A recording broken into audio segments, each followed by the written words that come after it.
to teach you the theory that I use, or the image that I use, to talk about the difference between the script and the counter-script, to understand the dynamic of the script, and particularly how it's felt viscerally in the person who experiences their life.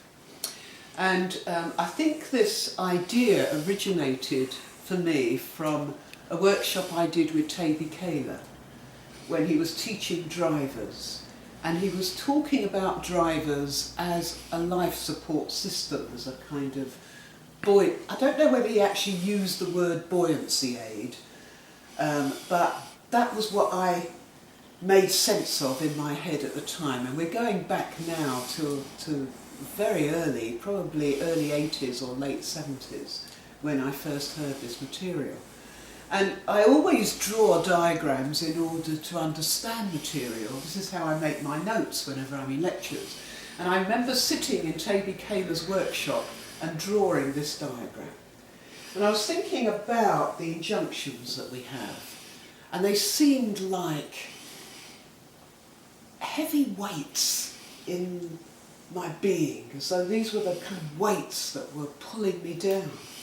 And so, you know, here we have our person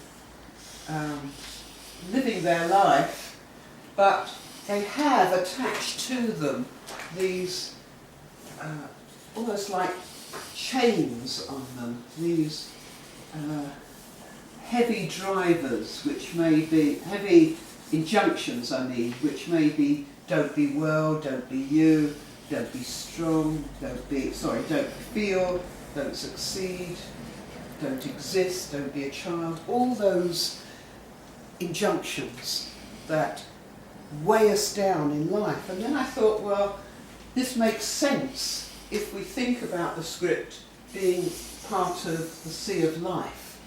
And that in our sea of life, these injunctions pull us down. This is how the basic elements of the script pull us down in our life. And if it's in the sea, where we have these little fishes there, just to show that that's the sea here, that we are potentially going to drown with these heavy messages.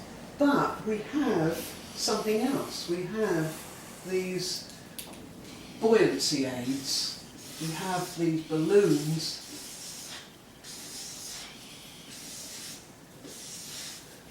Be strong, try hard, please others, hurry up, and be perfect.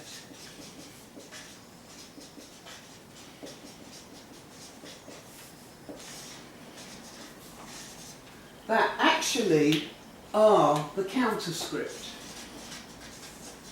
They're the drivers, but they are the means by which we can keep afloat, by which we can counterbalance the negative elements of the script itself. So, you know, the person here who was perhaps in great danger, really, of being pulled down by the script, has a means to maintain a kind of an okayness and a survival in the world. As I'll be okay, I can overcome this as long as I can overcome not being important by pleasing mother, or by being strong, or by being perfect. And so what we get is a kind of homeostasis between the script itself and the counter-script, which is almost like a man or a person in the sea of life who is drowning, and with the script that needs the buoyancy aids of the drivers. But this isn't the end of the story. This is how we stay stuck in the script and stuck in the counter-script too. And our aim when we're teaching autonomy is to do something quite different. And I don't know if I can draw this diagram, but here we have our little man.